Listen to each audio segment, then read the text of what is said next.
Dans l'Église, quel rôle pour les leaders? Quel rôle pour tous les membres? Certaines églises surestiment le rôle des leaders et sous-estiment le rôle des membres. Dans d'autres églises, c'est l'inverse. On empêche les leaders de jouer leur rôle. Ce texte nous présente la juste perspective. C'est le deuxième et dernier épisode consacré au texte d'Éphésiens 4, 7 à 16, intitulé La diversité au service de l'unité et de la maturité. Je rappelle simplement qu'on est au début de la partie pratique de la lettre aux Éphésiens qui décrit la vie de l'Église sur terre. Et avec ce sujet, on a effectivement les pieds bien sur terre. La dernière fois, on a surtout parlé de diversité à partir du verset 7.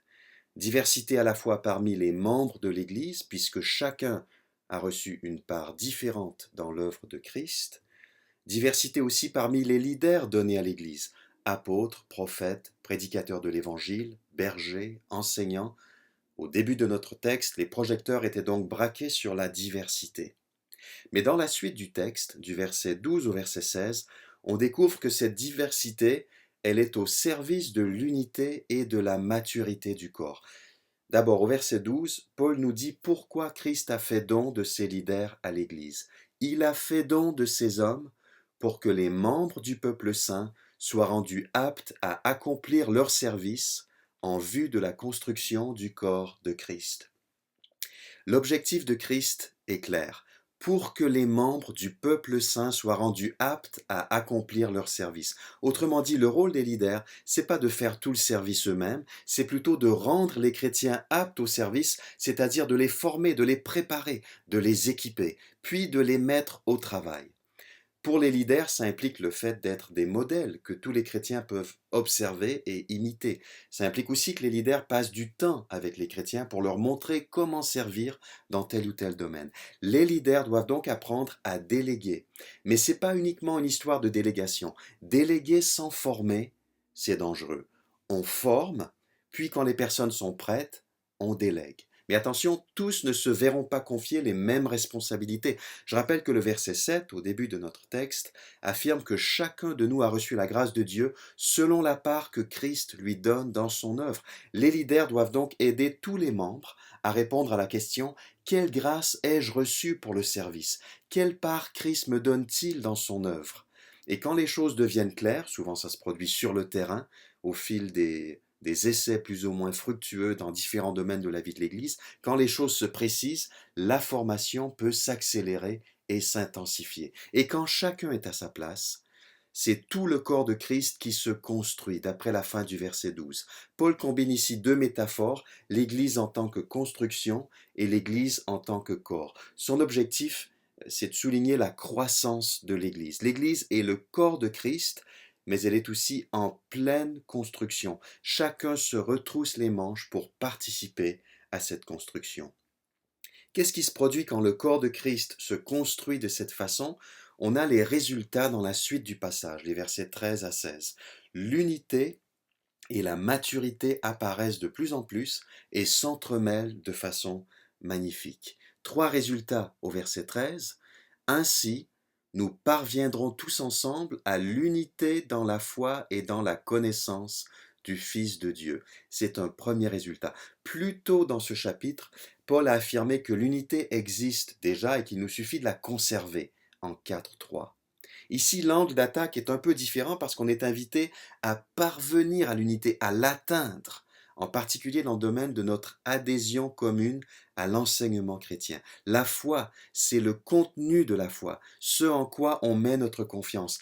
La connaissance du Fils de Dieu, c'est ce qu'on peut connaître de lui. Paul a donc à l'esprit les grandes vérités de l'Évangile et les implications pratiques de l'Évangile. Tout cela nous réunit. Deuxième résultat, toujours au verset 13, à l'état d'adulte. Il s'agit ici d'une maturité collective qui sera atteinte et que Paul mettra en contraste avec les personnes immatures du verset 14, on y arrive. Troisième résultat, fin du verset 13, à un stade de maturité où se manifeste la plénitude qui nous vient de Christ. En 1.23, on a vu que c'est dans l'Église que se manifeste la plénitude de Christ ou de Dieu. Ici, comme d'ailleurs en 3.19, L'expérience collective de la plénitude de Christ, c'est un objectif à viser et à atteindre. Plus concrètement, verset 14, de cette manière, nous ne serons plus de petits enfants ballottés comme des barques par les vagues et emportés çà et là par le vent de toutes sortes d'enseignements, à la merci d'hommes habiles à entraîner les autres dans l'erreur. On choisit la maturité plutôt que la vulnérabilité face aux enseignements erronés. Des enseignements trompeurs et dangereux, il y en avait à l'époque et il y en a encore aujourd'hui. Quels sont-ils? Qu'est-ce qui menace l'attachement de l'Église à la vérité? Chaque communauté locale doit répondre à cette question en fonction de son environnement, de sa situation propre. Verset 15. Au contraire, en exprimant la vérité dans l'amour, nous grandirons à tous égards vers celui qui est la tête, Christ. Exprimer la vérité ici, c'est pas tout simplement ne pas mentir ou dire ce qui est vrai. Paul fait référence à la vérité de l'évangile. En Éphésiens 1,13, il appelle l'évangile le message de vérité. On a ici une image très concrète et très positive de l'église locale. Que font les chrétiens entre eux? De quoi parlent-ils?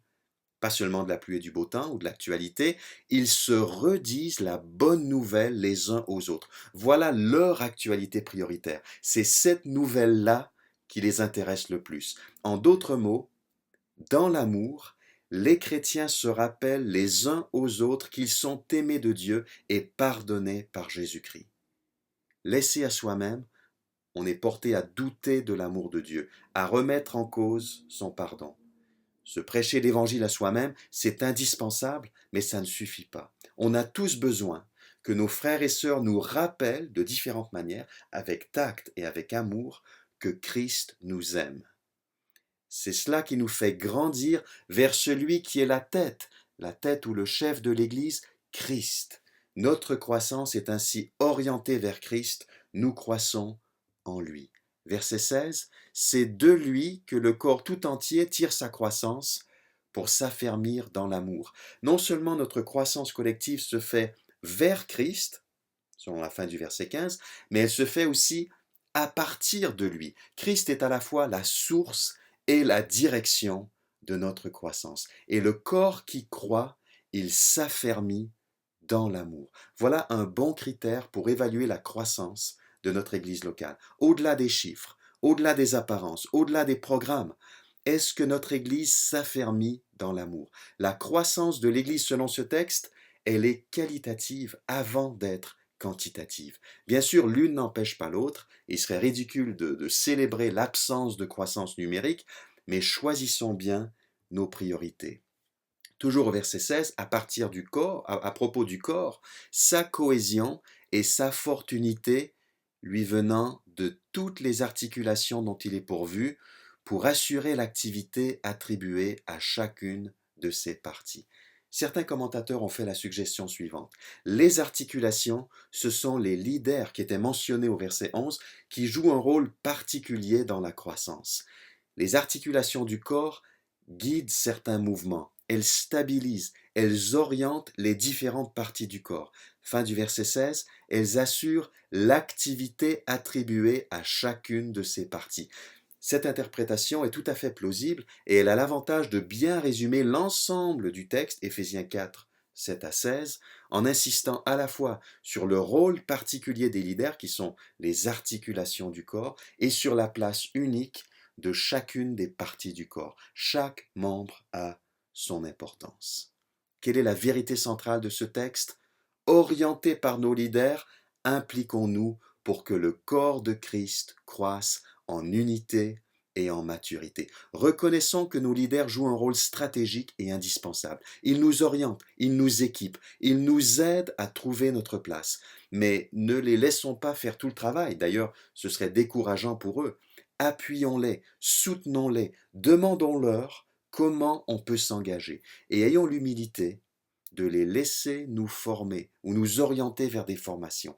Invitons-les à nous faire des propositions de service dans l'Église. Ils sont là pour ça. Et l'objectif, c'est pas premièrement mon épanouissement personnel et ma valorisation, c'est d'abord le bien et la croissance de toute l'Église en unité et en maturité. En général, c'est ce que les leaders ont à cœur. Ils ont une vue d'ensemble qu'on n'a pas toujours. Aidons-les à nous aider à trouver notre place. Père Céleste, utilise nos responsables pour nous rendre aptes à accomplir notre service dans l'Église. Sensibilise-les à l'importance de nous former et de nous équiper. Donne-nous l'humilité nécessaire pour suivre leurs conseils et pour participer activement au service à leur côté. Fais-nous parvenir tous ensemble à l'unité dans la foi, à l'état d'adulte. Garde-nous des enseignements trompeurs. Montre-nous comment nous dire les uns aux autres la vérité de l'Évangile dans l'amour. Fais grandir notre Église en unité, en maturité, en amour et aussi en nombre. Pour l'honneur de Christ, la tête de l'Église. Amen.